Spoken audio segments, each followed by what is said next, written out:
जो साधु इन चर्याओं से दूर होते हैं, अब वो करें क्या? विचार करना श्राप को। साधु कहेगा नहीं, कहेगा तो वो साधु नहीं है, और आप करोगे नहीं तो साधु समाधि ले ले क्या? जिस दिन साधु समाधि पर बैठ जाएंगे, इस आहार के अभाव में ध्यान रखना, वही होगा पंचम काल का अंतिम समय, जब राजा कर के रूप में पहले ग्रास को टैक्स में मांगेगा, और जब साधु को आहार देते समय यदि उसके अंजलि पर रखा ग्रास कोई गलती से उठा भी लेता है तो उसका अंतराय होता है। वो साधु उस भोजन को फिर उस दिन ग्रहण नहीं करता, उपवास स्वीकार कर लेता है। जब साधु आहार के लिए निकल रहे होते हैं, किसी ने आके कहा महाराज रुको, अभी देर है, मुद्रा जब तक नहीं ली, जब तक कुछ भी कह सकते हो, मुद्रा को ग्रहण कर लिया, प्रतिमा के सामने प्रत्याख्यान कर दिया, अब प्रत्याख्यान के निष्ठापन के बाद तुमने रोक दिया, वो उपवास को ग्रहण कर लेगा। श्राप को आपको भी अध्ययन की आवश्यकता है, आप भी पढ़िए। समय सार से पहले श्राप का चार पढ़ लो, नियम सार से पहले आप ऋण सार पढ़ लो, समझ जाओगे आपकी चर्या क्या है। श्रावक समय सार को पढ़ने वाला नहीं हो सकता, लेकिन श्रावक श्राप का चार को पढ़ने वाला जरूर हो सकता है। जब तक श्रद्धा विवेक क्रिया ही ना जगी तो समय सार पढ़ के तू किसकी श्रद्धा जगाएगा? जरा विचार तो कर। जब अतिथि संविभाग भोजन का करना सीखा ही नहीं, जो आप अपना भोजन बनाएंगे उसी में विभाग करना है। पहले अपने अतिथियों को खिलाऊंगा फिर मैं खाऊंगा, उसमें ना साधु को दोष लगेगा, सच श्राप को ना आपको दोष लगेगा। जागो, अपने कर्तव्यों के प्रति जागो। अगर जग जाओगे तो दुर्गतियों के द्वार को अवरुद्ध कर दोगे, और नहीं जगोगे तो सुगति के द्वार आपके लिए सदा सदा के लिए बंद हो जाएंगे।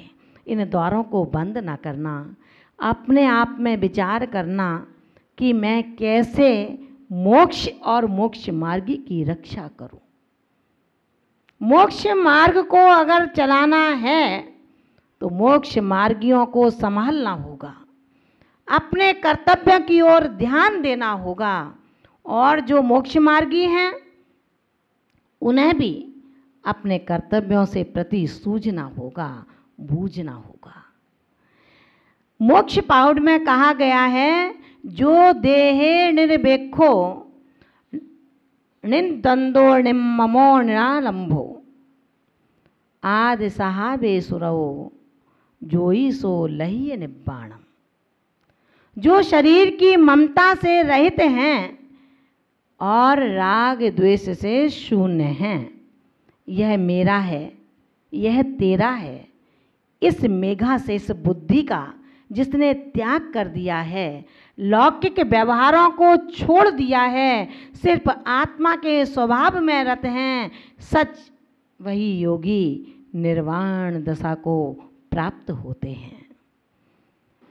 हे योगी जन, आपकी ये निरीह चर्या उत्कृष्ट तपश्चरण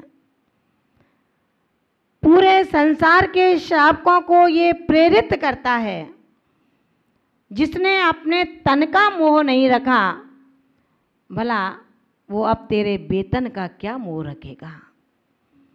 साधु याचक नहीं होते, साधु तो याचकों को भरपूर दे दिया करते हैं। याचनाओं की पूर्ति करने वाले होते हैं, वो याचक नहीं बनते कि हे श्रावक मेरा पेट भर दे, 2 रोटी दे दे। वो कभी नहीं मांगेंगे, वो प्राण दे सकते हैं लेकिन अपना सम्यक श्रद्धान 2 रोटियों की खातिर बेच नहीं सकते हैं। ध्यान रखना, बना लो और जग जाओ। अब आपके जगने का समय आ चुका है। अगर शुद्ध भोजन करेंगे आप तो ही आपके नगर में उन साधुओं के चरण पड़ सकते हैं। हर साधु ये नियम बना ले कि शुद्ध भोजन करने वालों के घर पर चर्या हो सकती है। घर घर अपना शुद्ध भोजन बनाओ, उसमें साधुओं का आहार कराओ। जब आप शुद्ध भोजन करेंगे तो साधु उद्दिष्ट और अधय कर्म इन दोनों से बचेगा। और यदि आप साधु के लिए भोजन करेंगे तो साधुओं को आप समाधि के संस्तर पर बैठाने का कार्य करेंगे। वो साधु क्योंकि भूखा नहीं रह पाएगा, 1 2 3 10 उपवास कर लेगा, इससे ज़्यादा क्या करेगा। अंतिम स्थिति यही है कि श्रावकों के तंद्रा को नहीं तोड़ पा रहे हैं तो समाधि के संस्तर को स्वीकार कर लो। क्या आप चाहेंगे हमारे तपोधन समाधि के संस्तर पर असमय में आपके अज्ञान और प्रमादता के कारण बैठे? विचार करना। कोई भी साधु हों, किसी के भी शिष्य हों, किसी भी परंपरा के हों, ध्यान रखना मार्ग सबका एक है, जाना सबको मोक्ष मार्ग में है।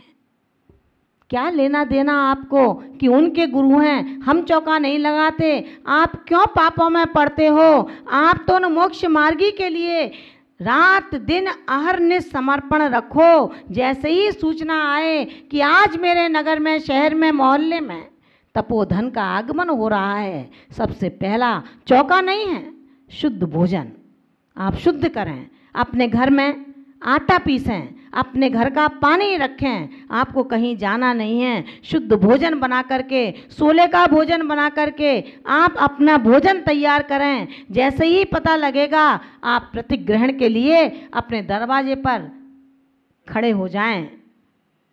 सच कहती हूँ, इस भारत की वसुंधरा पर, इस भरत क्षेत्र में विदेह क्षेत्र की छटा उतर आएगी। कैसा है वो विदेह क्षेत्र, उसको हम देखने के लिए तरसते हैं। अगर हमारे श्रावक चेत जाएं तो मुझे नहीं लगता ये भरत क्षेत्र विदेह क्षेत्र की छटा को धारण नहीं कर पाएगा। और इस भरत क्षेत्र की इस सौरभता का गुणगान श्रीमंदर स्वामी के समव शरण में, उनकी दिव्य ध्वनि में प्रसारण होगा। मुझे विश्वास है पुण्यवानों की स्तुति करते हुए सौधर्म कभी थकता नहीं है। जिसने ब्रह्मचर्य की श्रृंखला को निरतिचार्य पूर्वक पालन किया है, उसकी यशोगाथा और उसके चरणों की धूल लेने सौधर्म खुद उसके चरणों में आता है। तो जहाँ इतने सारे आजन्म ब्रह्मचारी साधु जिन्होंने महाव्रतों को ग्रहण कर लिया हो, सभी ये प्रेरणा दें कि घर घर में शुद्ध भोजन बनाइए, घर घर में शुद्ध भोजन करिए। और ऐसी स्थिति में कोई साधु आ भी जाएं तो ना तो आपको बोझ लगेंगे और ना समाज को बोझ लगेंगे। चौके की लिस्ट लिखनी नहीं पड़ेगी। जितने घर हैं महाराज, हमारे तो सब में शोध का ही बनता है। फर्क क्या पड़ता है, इतना कैसा स्टैंडर्ड है आपका, ध्यान रखना। ऐसे साधु जो अपनी साधना में अहरनिश रहते हैं, राष्ट्र कथाओं से, चोर कथाओं से, स्त्री कथाओं से, भोजन कथाओं से दूर रह कर के केवल अपने आराध्य वीतराग की कथा में लगे रहते हैं, ऐसे आत्मा के पाप कर्मों की अटूट श्रृंखला भी टूट टूट जाती है, टूक टूक हो जाती है। अपने पापों की श्रृंखला को तोड़ने के लिए हम नित्य प्रति समीचीन धर्म का कुशल उपदेश देने में कुशलता बरतें। जो भी श्रावक आए उसे पढ़ाना नहीं है, उसके जो कर्तव्य हैं उसका बोध कराना है। स्वयं में अनवरत अनुपेक्षाओं के चिंतन में लगे रहो कि किसके प्रति राग, किसके प्रति द्वेष, कौन मेरा कौन तेरा, ये दुनिया रैन बसेरा। रोज़ सुन रहे हैं ना, सुबह किसी की सूचना आ जाती है, शाम को किसी की सूचना आती है, ऐसी सूचना जिसके बारे में सोचा भी नहीं जा सकता है। काल कवलित करने में ये समय इतनी निर्दयता बरत रहा है, तो काश अपन भी ऐसे निष्ठुर हो जाए ना।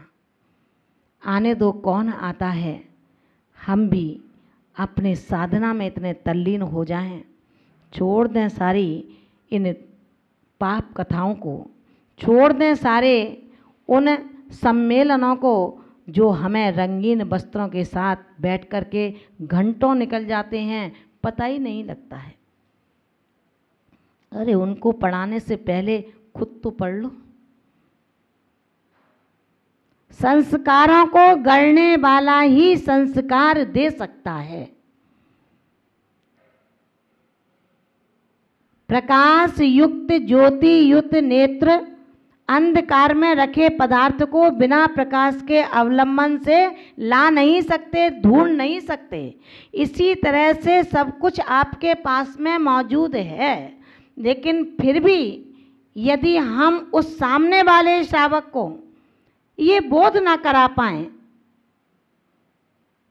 कि चौका है क्या,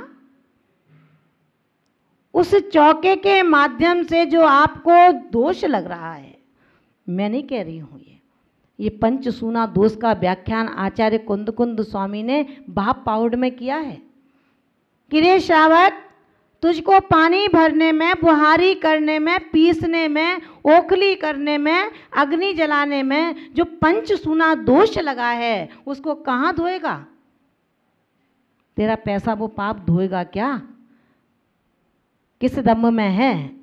वो पैसा पाप नहीं धोएगा, मित्र पाप नहीं धोएगा, सिर्फ गुरु की वार्ता पाप नहीं धोएगी, गुरु का सिर्फ श्रद्धान पाप नहीं धोएगा। गुरु के प्रति श्रद्धान जो प्रैक्टिकल में नहीं उतरेगा, तेरे कर्तव्य में नहीं उतरेगा, जब तक चौका नहीं लगाएगा, उनको आहार नहीं देगा, तो सच मानना पंचसूना से जो आरंभ हुआ है, जीवों की हिंसा हुई है, जीवों की विराधना हुई है, उसका जो पाप सर चढ़ा है, उस पाप को प्रक्षालन करने के लिए, उन पापों की आलोचना करने के लिए, उन पापों की निंदा ग्रह करने के लिए तुझे उन चरणों की पूजा करनी होगी और अपने भोजन का अतिथि समविभाग करना होगा।